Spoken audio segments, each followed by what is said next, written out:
Hi అండి అందరికీ. ఈరోజు మార్నింగ్ నుంచి పరుగులే పరుగులు అన్నట్టు ఉంది నా పని. ఎందుకంటే ఈరోజు సరస్వతీదేవి పూజ కదండి, పిల్లల చేత అయితే దీపారాధన చేయిందామని మార్నింగ్ నుంచి అనమాట. చిన్న పాపకి అయితే హెల్త్ బాగాలేదండి, చెవి ఇన్ఫెక్షన్ చేసిందనమాట. అయినా సరే ఇద్దరు పిల్లలకి అయితే తలస్నానం చేయించేసి వాళ్ళని రెడీ చేసి పక్కన కూర్చోబెట్టాను. ఈ లోపు అయితే ప్రసాదం చేసుకున్నాను. మా హస్బెండ్ ఏమో ఈ లోపు వచ్చండి పిల్లల్ని ఆఫీస్కి తీసుకెళ్తాను, ఆఫీస్లో పూజ ఉంది కదా చేయిస్తాను అని చెప్పేసి అన్నారు. సరేలే అని చెప్పేసి పిల్లలు ఇద్దరి చేత దీపారాధన చేయిద్దామంటే మా పెద్ద పాప అయితే దేవుడి మీద భక్తితో వస్తుంది, కానీ మా చిన్నదైతే నా మీద వాదమండి. అది కట్టుకున్న బట్టలు దానికి నచ్చలేదంట.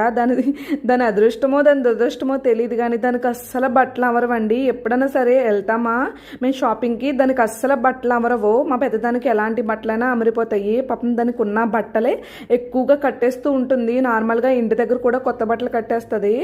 ఇంక దానికైతే బట్టలు లేవని చెప్పేసి ఏడుస్తుంది అనమాట. మా పెద్దదైతే పాపం తనే పూజ చేసేసుకుంది.